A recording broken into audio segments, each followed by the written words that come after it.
하고 싶은 거 그냥 즐겁게 하면서 살아가는 게 건강한 인간의 삶을 살아갈 수 있는 방법일까요?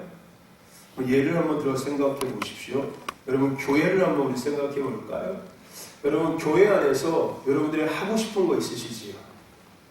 저는 목사님 교회 오는 것도 하고 싶지 않아요. 그런 분 혹시 계십니까? 그건 아닐 거예요. 그죠? 예? 애들은 몰라도 우리 권사님들, 집사님 정도는 설마 뭐 교회 오는 게 하고 싶지 않다고 얘기를 하지 않을 거예요. 교회 안에서 내가 집사, 성도, 권사로서 살아감에 있어서 같이 믿음 안에 동역감에 있어서 하고 싶은 것과 하고 싶지 않은 것이 있을 거예요. 그러면 가슴에 손을 얹고 나는 과연 하고 싶은 것을 하고 살고 있는 성도인가? 교회 안에서요. 하기 싫은 것도 하고 있는 성도인가? 가슴에 손을 얹고 스스로 생각해 보세요. 나는 하고 싶은 것만 하고 있는가? 아니면 하고 싶지 않은 것도 하고 있는가? 만약에 교회 안에서요, 우리가요, 세상에서 이야기하는 것처럼 하고 싶은 것만 다 하라고 얘기한다면은, 그렇죠, 여러분들? 세상은요, 하고 싶은 것도 있고, 하기 싫지만 해야 될 것도 있지 않습니까? 그죠? 세상은 분명히 해야 될 것이 있거든요. 하고 싶은 것도 있지만은, 하기 싫어도 반드시 우리가 해야 될 것도 존재하는 거예요. 교회도 여러분들 마찬가지겠지요. 우리가 하고 싶은 부분이 분명히 있을 겁니다. 이렇게 하고 싶고 저렇게 하고 싶고 이렇게 하고 싶은 부분이 분명히 있을 거예요. 그런데 교회도 마찬가지예요. 내가 하고 싶진 않지만 해야 될 부분이 분명히 존재합니다. 가정도 마찬가지일 거예요. 그렇죠? 우리 학생들도 학교에서도 마찬가지일 거예요. 하고 싶은 것도 있지만은 하기 싫어도 해야 될 부분들이 분명히 존재합니다. 그게 세상이에요, 여러분들. 교회도 마찬가지고 가정도 마찬가지고 세상도 마찬가지예요. 그런데 그게 세상인데 세상에서는 뭘 이야기하고 있다고요? 네가 하고 싶은 것만 해. 하고 싶은 거 마음껏 하고 살아. 그래야지 너 건강할 수 있어. 나중에 후회하지 않을 수 있다? 이렇게 가르친다는 거예요. 세상이 하고 싶은 것만 다 해서 건강한 세상이 된다면 그 가르침은 맞을까요? 틀릴까요? 당연히 옳은 걸 거예요. 근데 세상이라는 영역은 하고 싶은 것도 있지만은 뭐도 있다고요? 하기 싫지만 해야 할 것이 있다고요. 교회도 마찬가지라고요. 그런데 하고 싶은 것만 다 하라고 얘기한다면은 하기 싫지만 해야 될 것들은 누가 할까요? 여러분들이 하고 싶은 것만 다 하시면은 교회 안에요. 교회라는 영역 가운데 하고 싶지 않은 것은 누가 해야 될까요? 목사님 혼자 다 할 거예요. 그렇지 않겠습니까? 성도들은 하고 싶은 대로 하잖아요. 그냥 다. 그러면 교회도 마찬가지고 세상도 마찬가지고 하고 싶지 않지만 해야 될 것들이 있다니까요. 하고 싶지 않지만 해야 될 일을 그럼 누가 할까요? 남겨진 그 목사님 혼자 다 하시겠지요. 그렇다면 결론적으로요. 하고 싶은 거 다 하고 살아라는 말은 과연 우리를 건강하게 하는 말일까요? 아니면은 비정상적으로 우리를 성장시키는 말일까요? 비정상적으로 우리를 성장시키는 말이에요. 인간은요, 사람은요, 하고 싶은 거 늘 있습니다. 근데 그보다 더 인간이 인간답게 살려면요, 하기 싫진 않지만 인간으로서 마땅히 해야 될 것들을 하며 살아야지 건강한 인간의 삶을 살 수 있는 거예요. 믿음 생활도 마찬가지예요. 교회도 마찬가지입니다. 가정도 마찬가지예요. 엄마가 밥하기 싫다고 안 하면은 그럼 누가 밥합니까? 아빠가 밥하면 되죠. 아니 아빠는 밥 못합니까? 그죠? 그러면 생각해 볼까? 바꿔서 아빠가 돈 벌기 싫다고 집에서 쉬면은 누가 돈 벌어야 돼요? 엄마가 돈 벌어야죠. 그럼 엄마도 밥하기 싫고 아빠도 돈 벌기 싫어. 그럼 누가 돈 벌고 누가 밥해야 됩니까? 한결이 네가 하면 돼. 네가 밥하고 네가 돈 벌고 하면 돼. 그럼 한결이도 나도 돈 벌기 싫고 밥하기 싫어요. 그럼 누가 하면 돼? 한다고 하면 돼. 네 동생이 하면 돼. 한다도 하기 싫다면 누가 하면 돼? 요한이가 하면 돼. 요한이가 하기 싫다 누가 하면 돼? 요엘이가 하면 돼. 네. 그럼 여러분 생각해 보세요. 요엘이 하나를 두고서 나머지 6명이 마치 공산당과 같이 살고 있는 거예요.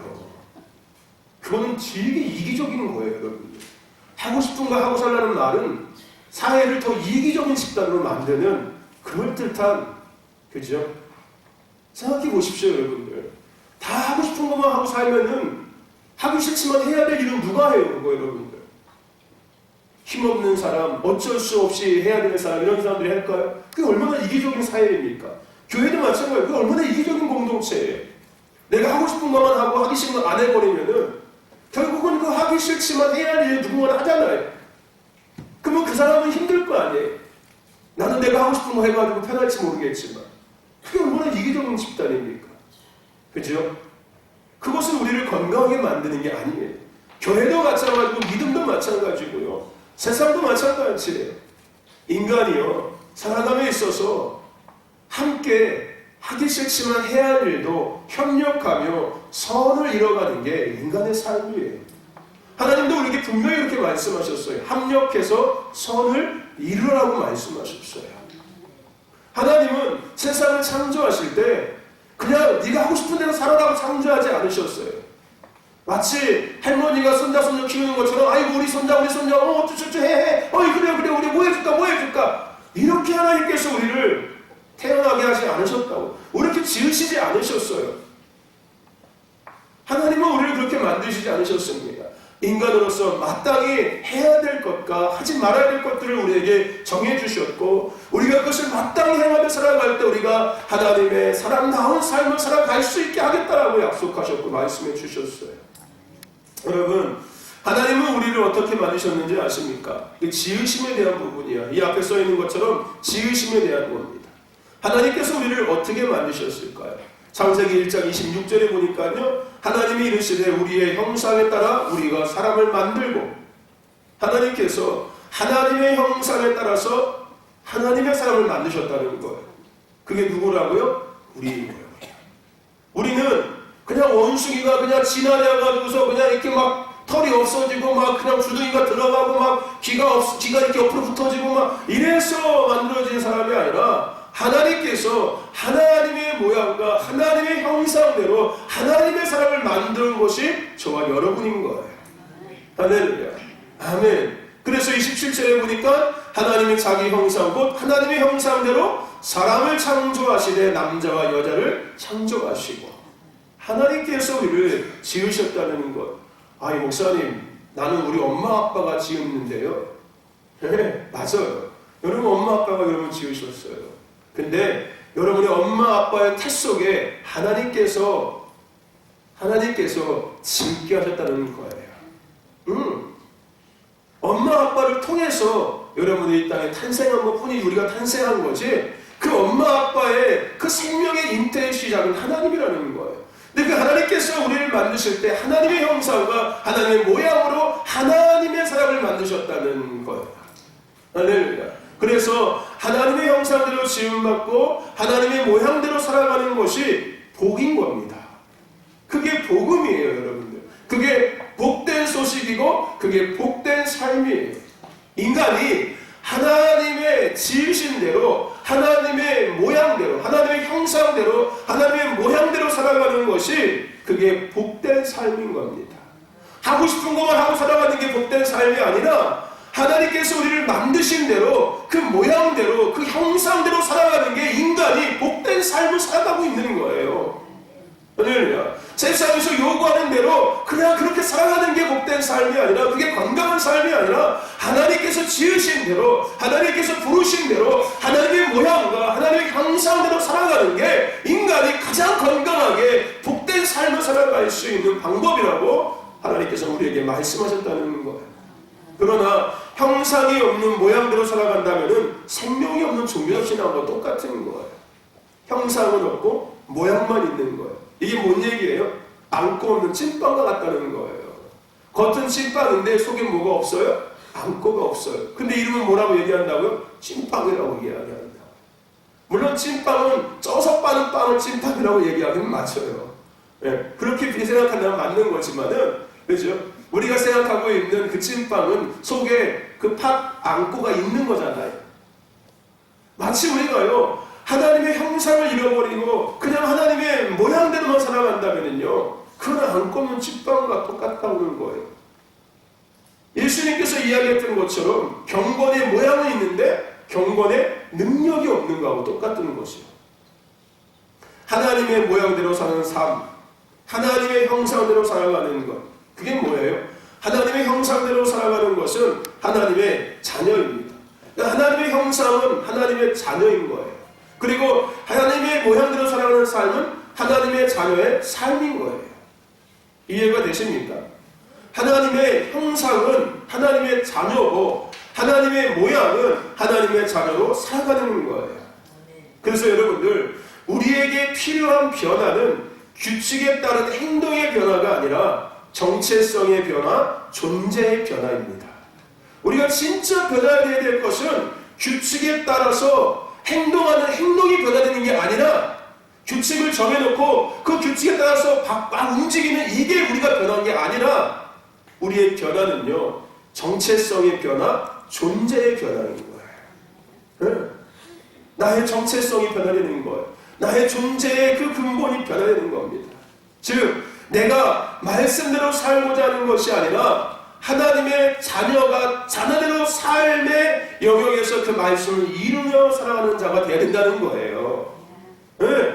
말씀대로, 규칙대로 살아가는 게 아니라 하나님의 자녀이기에 하나님의 자녀가 삶에서 하나님의 말씀을 이루면서 살아가는 삶이 되어야 된다는 거예요. 그게 바로 형상과 모양대로 살아가는 삶의 모습인 거고요. 그게 복된 삶이라는 거예요. 할렐루야.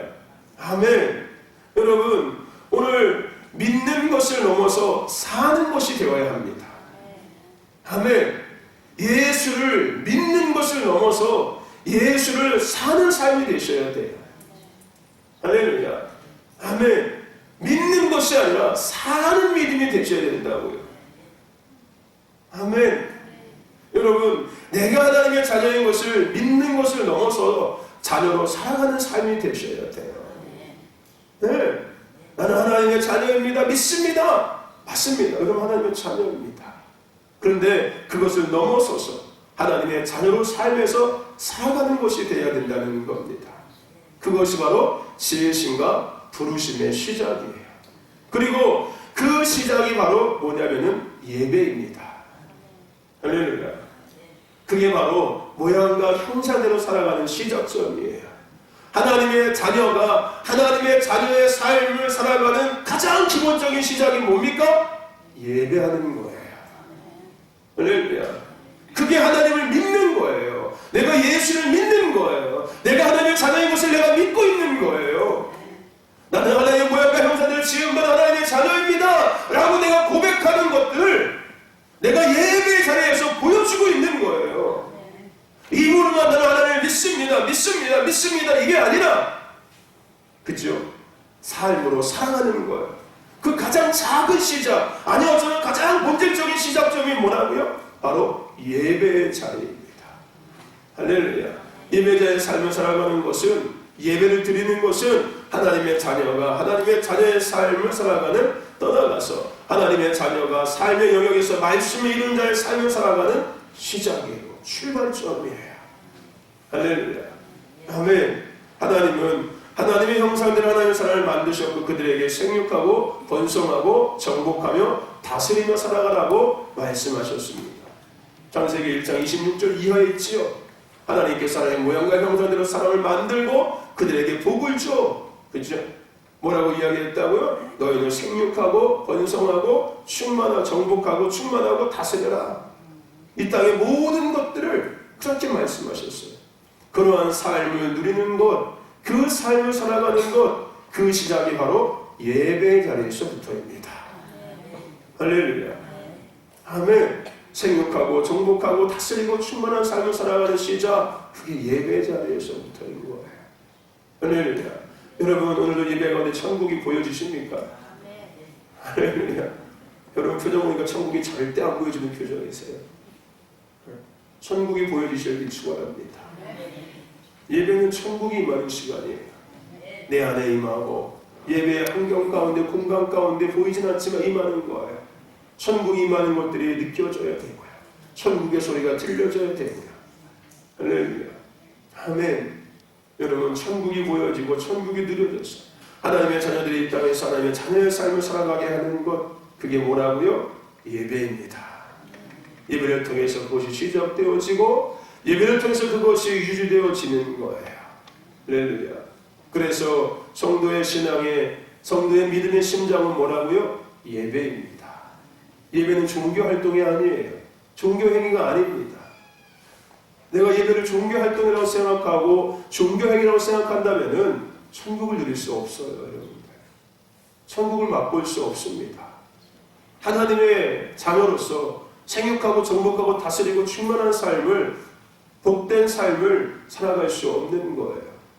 예배는 종교 활동이 아닙니다. 예배는 하나님을 만나는 것, 천국을 맛보고 천국을 경험하고 천국을 청통을 누리는 겁니다. 우리의 심장은 예배예요. 믿음이라는 영역 안에 살아가고 있는 우리의 심장은 예배입니다. 교회의 심장도 예배인 거예요. 할렐루야. 예배를 통해서 천국이 임하는 겁니다. 예배를 통해서 천국을 보게 되는 거고요. 예배를 통해서 천국인의 삶을 시작하는 겁니다. 그래서 다윗의 때 첫 번째 열쇠가 뭐라고요? 예배입니다. 다윗은 예배자였어요. 이스라엘의 왕이기 전에 그는 예배자였고, 그는 이스라엘 왕보다 예배자가 더 그에게는 자랑스러웠을 거예요. 그는 왕으로서 갖고 있는 권력과 이런 많은 것보다 하나님을 만나서 하나님을 느끼고 천국을 맛보고 천국을 누리는 것들을 더 기뻐했고 더 중요시 여겼고 더 가치 있게 여겼던 사람이 다윗이었습니다. 금은 무화보다 더 귀한 것이 예배였어요. 그에게 권력보다 어떤 무엇보다 더 중요한 것은 그에게 예배였습니다. 그래서 다윗의 때와 예배는 함께 움직여질 수밖에 없는 거예요. 할렐루야. 아멘. 다윗은 영원한 나라, 영원하신 왕 예수님을 날마다 꿈꿨습니다. 우리 신도교와 저 여러분들도 그 다윗과 같은 예배의 심장, 더 나아가서 예배의 열정, 예배의 갈망함, 예배의 사모함, 예배의 진정성이 회복되기를 주의 이름으로 축원합니다. 할렐루야. 예배의 진정성이 회복되어져야 돼요. 예배를 진심으로 드려야 돼요. 제가 늘 얘기하죠. 과거에 우리 부모님들 주일 섬기시고 금요일 섬기실 때, 그죠? 전날에 그냥 목욕 재개하시고 머리 다 빗으시고, 옛날에는 하얀 저고리 입고 교회 오셨잖아요. 그죠?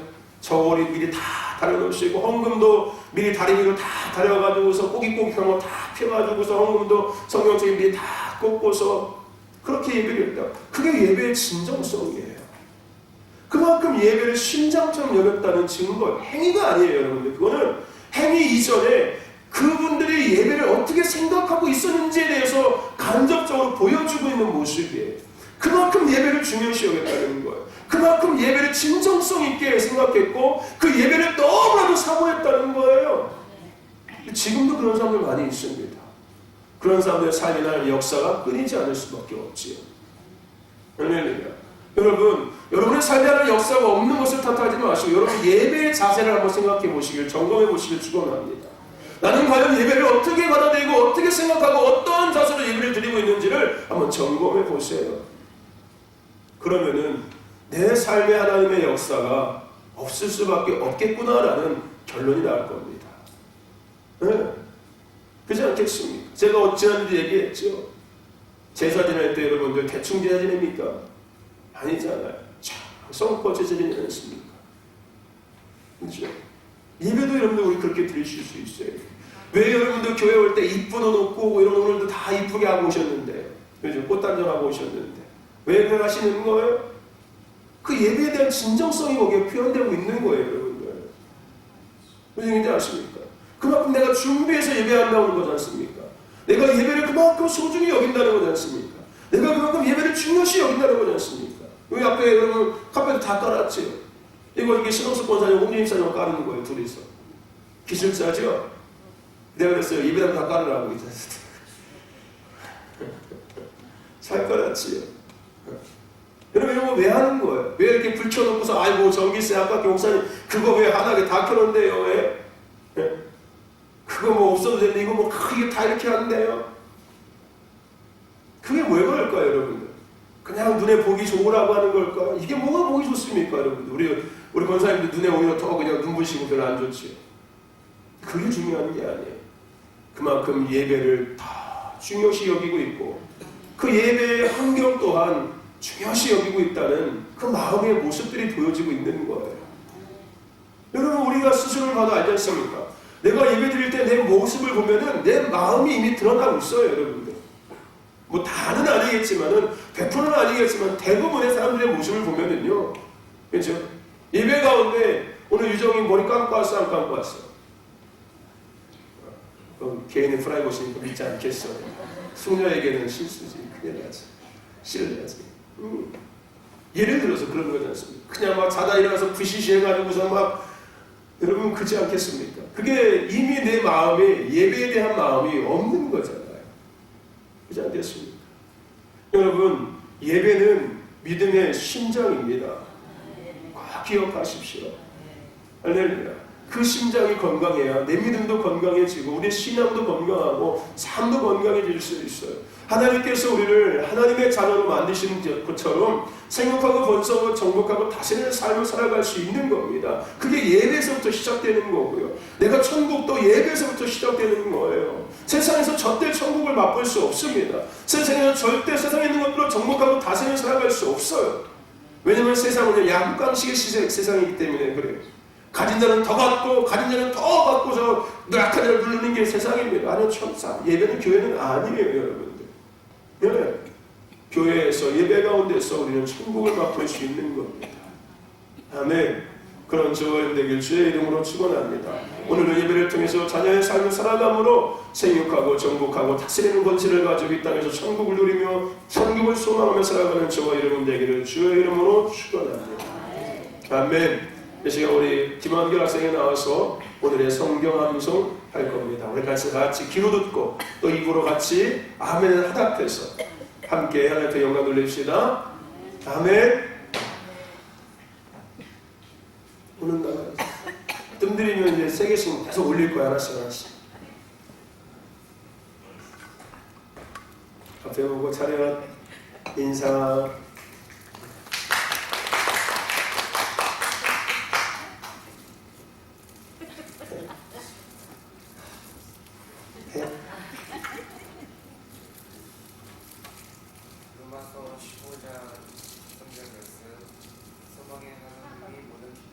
하나도 안 들리시는데 저 뒤에가 믿음 안에서 너에게 충만케 하사 성령의 능력으로 소망이 넘치게 하시기를 원하노라. 아멘.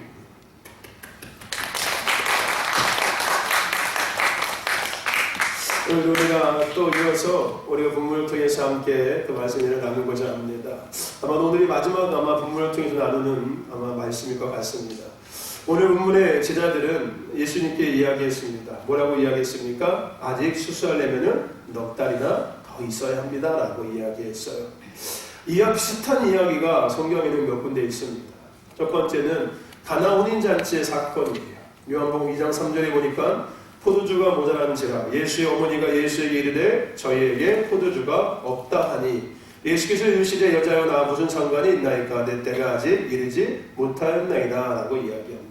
그리고 오병이어 기적 사건에 동일하게 비슷한 이야기가 등장합니다. 마가복음 6장 35절에 때가 저물어가며 제자들이 예수께 나와서 여쭈오되 이것은 빈들이요 때도 저물어가니 무리를 보내어 두루촌과 마을로 가서 무엇을 사 먹게 하옵소서. 공통점이 뭔가요? 그들에게 주어진 현실 상황, 네. 그들에게 주어진 현실과 상황에 대한 것이었어요. 그리고 그들이 이야기했던 모든 것들은 사실이었습니다. 넉 달이 지나야 추수가 되는 것도 사실이었고, 그렇지요? 포도주가 떨어진 것도 사실이었고, 먹을 것이 없어서 마땅히 그들을 각자 마을에 보내서 각자 사 먹게 하는 것이 맞는 거였어요. 그들에게 처해진 상황과 현실에 이들이 이야기했던 모든 것은 다른 틀린 말이 아니었습니다. 옳은 말이었어요. 네. 잔치집에 포도주가 떨어져 잔치의 끝이 안 좋아지는 것도 거기에 포함되어져 있는 사실이었습니다.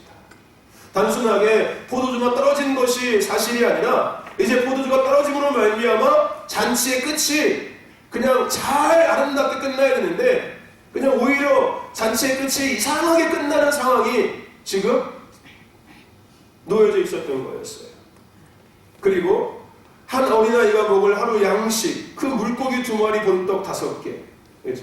날이 저물어서 그곳에서 5천 명이 넘는 그 배고픔에 굶주린 사람들, 이 모든 것 다 사실이었습니다. 현실이었어요. 다른 것이 아니었다는 거예요.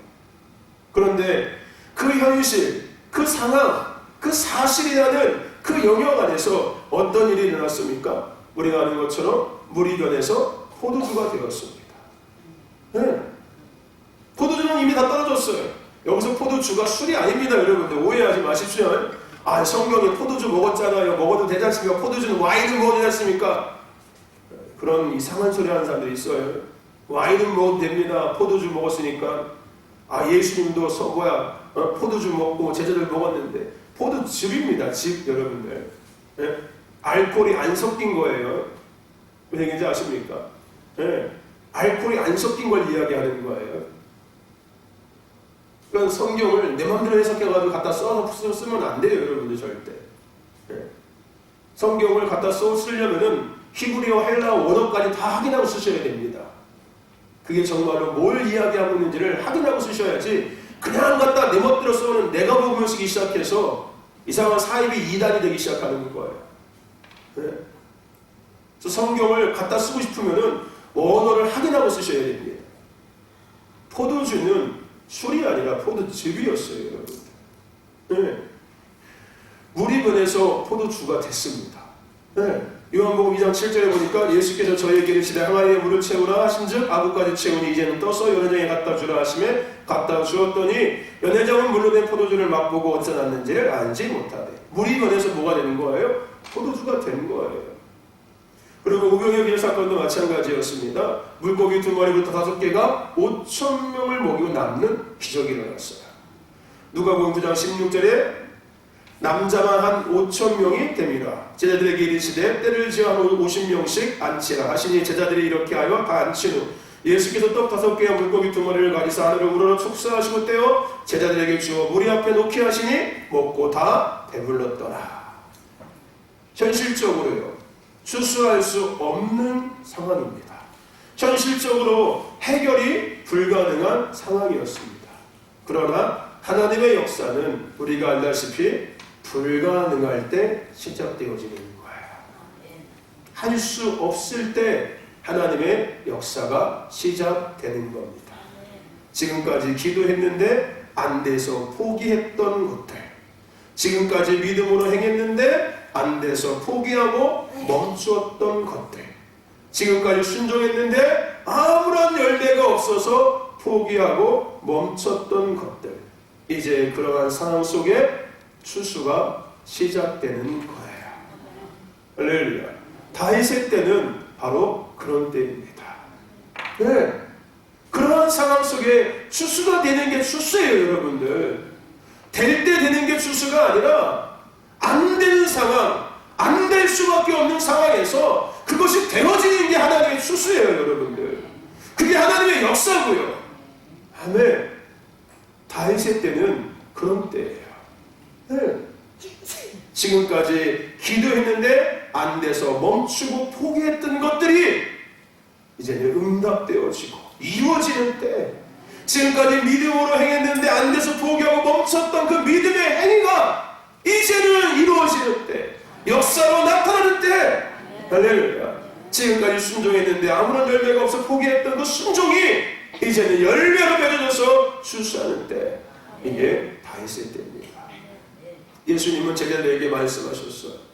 가나온 잔치에서 추수를 보라고 말씀하셨습니다. 요한복음 2장 7절에 아까 얘기했던 것처럼 예수께서 저희에게 이르시되, 네, 뭐하라? 물을 항아리에 물을 채우라 말씀하셨다고요. 포도주가 떨어져서 잔치가 그냥 흐지부지 끝난 그 상황에 예수님께서 말씀하셨어요. 네, 항아리에 물을 채우라고 말씀하셨습니다. 그리고 그 다음에 뭐라고 이야기합니까? 이제는 떠서 연회장에 갖다 주라 하심에 갖다 주었더니라고 기록하고 있습니다. 네, 이제 갖다 주라는 거예요. 항아리에 물을 채우고 갖다 주라. 누가 얘기했다고요? 예수님. 어떤 상황에서? 포도주가 떨어진 상황에서 예수님은 물을 채우라고 하시고 그것을 갖다 주라고 말씀하셨어요. 오병의 기록도 똑같습니다, 여러분. 제자들에게 이르시되 때를 지어 한 50명씩 앉히라 하시니 제자들이 이렇게 하여 다 앉히노니. 예수님이 제자들에게 이야기한 거 50명씩 앉게 해 말씀하셨어요. 그리고 제자들은 그 예수님의 말대로 50명씩 앉게 했습니다. 그리고 나서 제자들에게 주어 무리 앞에 놓게 하시니 다 배불리 먹었더라 라고 기록하고 있습니다. 물고기 2마리, 보리떡 5개밖에 없는 상황 속에서 그게 현실이었어요. 거기 5,000명 넘는 많은 사람들이 모였었고요. 어둑어둑 해가 지고 있었습니다. 빈들이었어요. 그게 현실이고 상황 사실이었습니다. 도저히 해결될 수 없는, 그들을 몰고 먹일 수 없는 상황이 맞아요. 근데 그때 뭐 했다고 예수님께서 말씀하셨다고요. 50명씩 앉게 하라. 그리고 그들에 갖다 넣어주라. 그랬더니 어떻게 됐다고요? 다 배불리 먹었다라고 성경은 우리에게 말씀하고 있습니다. 이제 예수님은 우리에게도 말씀하셨습니다. 우리 같이 한번 여기 읽어볼까요? 시작. 할렐루야. 다시 한번 읽어볼까요? 시작. 예수님께서 우리에게 말씀하신 거예요. 지금까지 기도했는데 안 돼서 멈추고 있었는데, 지금까지 믿음으로 순종해서 안 돼서 멈추고 있었는데, 지금까지 믿음으로 행해서 안 돼서 그냥 포기하고 이제 안 하고 있었는데, 그 상황 속에서 예수님께서 나에게 뭐라고 말씀하셨다고요? 보라, 신옥수 권사야 봐라, 신동수 권사야 봐라, 희어도 출세할 것이 많도다 라고 말씀하셨다고요. 포도주가 떨어진 상황 속에서, 그죠? 물고기 2마리, 보리떡 5개 없는 상황 속에서 예수님께서 말씀하셨다고요. 항아리에 물을 채워서 갖다 주어라. 50명씩 함께하고 나눠주어라. 그 결과가 뭐였습니까? 우리가 아는 것처럼 그 연회장이 놀라는 거예요. 이런 맛있는 포도주가 어디서 나왔니? 그리고 거기 있는 5,000명이 먹고도 12가구에 남는 이러한 결과가 나왔습니다. 할렐루야. 여러분, 중요한 것이 뭔지 아십니까? 이러한 예수님의 말씀을 믿음으로 반응하는 자들은 그것을 누렸다는 거예요. 성경에 수없이 많은 예수님의 기적과 이적에 대한 이야기의 특징이 있습니다. 첫째는 예수님이 말씀하셨다는 거고요. 둘째는 그것을 듣는 이들이 믿음으로 반응했다는 겁니다. 할렐루야. 여러분, 다윗에 대한 이야기를 우리가 시작하면서 2가지 열쇠가 있다고 얘기했습니다. 제가 이번 주간에 현수막으로 걸어놓을 거예요. 다윗의 때 2가지 열쇠, 예배의 열쇠, 그리고 또 하나 열쇠가 뭐였습니까? 하나님의 때와 상황에 믿음으로 순종하라. 하나님의 때와 상황에 믿음으로 순종하라는 거예요. 그게 다윗의 때에 뭐라고요? 2번째 열쇠였습니다. 수없이 많은 예수님의 기적과 이적에 대한 이야기의 특징이 뭐였다고요? 예수님이 말씀하신 거였고요. 그 말씀에 듣는 그들이 상황과 환경은 아니었는데도 불구하고 하나님의 말씀 앞에 믿음으로 그 상황과 환경에 뭐했던 거예요? 순종했습니다.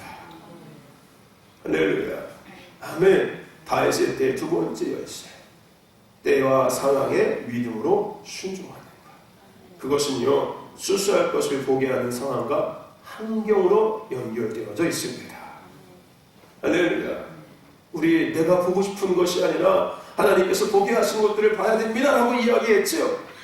여러분, 내가 보고 싶은 환경과 상황에 따라서는 절대 하나님의 역사가 보여지지 않아요. 여러분들, 맞아요. 기도했는데 안 되는 것만 보여지는 거 맞습니다. 믿음을 했는데 안 되는 것만 나타나는 건 맞아요. 순종했는데 열매가 없는 건 맞습니다. 왜요? 내 눈으로 내가 보고 싶은 걸 보고 있으니까요. 근데 이제는요, 하나님의 때와 하나님의 상황에 내가 믿음으로 볼 때, 할렐루야, 이미 그 상황은 기도의 응답의 상황이 되어 있고요, 믿음의 행위의 열매의 상황이 되어 있고요, 순종의 결과의 상황으로 이미 내 앞에 펼쳐져 있는 것들을 우리가 보기 시작하는 거예요. 할렐루야. 아멘. 여러분, 하나님의 말씀 가운데 상황과 환경에 순종하시기를 주의 이름으로 축원합니다. 아멘. 여러분, 수수하시는 여러분이 되기를 축복합니다. 할렐루야. 아멘. 그렇다면 여러분들 휘어져 추수할 것이 과연 무엇일까요? 여러분 각자 개인에게 휘어져 추수할 것들이 각자 개인에게 있을 겁니다. 근데 여러분들 지금도 존재하는 현실 가운데 상황 속에서 멈춰져 있던 그것이 다시금 회복되는 게 추수예요. 할렐루야. 그리고 다시금 누려지는 것, 다시금 일어나는 것, 다시금 취해지는 것, 다시금 만져지는 것, 다시금 알아지는 것, 다시금 충만해지는 것, 영적 추수의 은혜. 할렐루야. 아멘. 그게 바로 추수입니다. 천국이 임하길 축복합니다. 천국을 누리시길 축복합니다. 할렐루야. 그런데 이 모든 은혜의 시작은 뭐라고요? 예배입니다. 아멘. 그리고 두 번째 뭐라고요? 하나님의 때와 상황에 말씀으로 믿음으로 순종하는 거예요. 아멘. 오늘 저와 여러분들이 그 은혜를 주시길 축원합니다. 23년을 시작하게 하시고 다윗의 때를 우리에게 선포하셨습니다. 보라 휘어져 추수할 것이 많다라고 우리에게 말씀하셨어요. 이제 여러분의 삶에 이 말씀이 시작되었음을 예수님의 이름으로 선포합니다.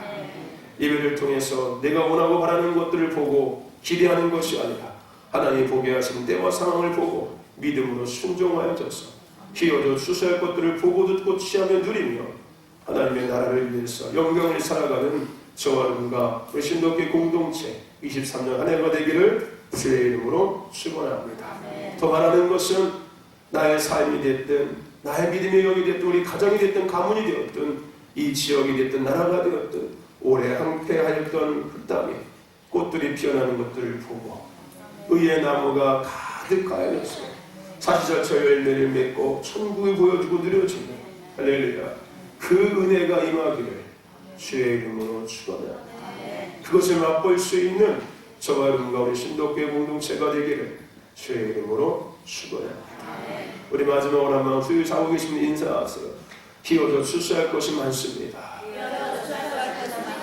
보고 누리고 취하시길 바랍니다. 할렐루야. 아멘. 예배의 열쇠, 하나님의 때와 상황의 믿음으로 순종하는 것, 두 가지 반드시 기억하셔서 하나님께서 우리에게 주시는 그 말씀에 그 은혜를, 그 역사를 누리는 저와 여러분과 신도교회 공동체가 되기를 주의 이름으로 축원합니다. 우리 같이 이 찬양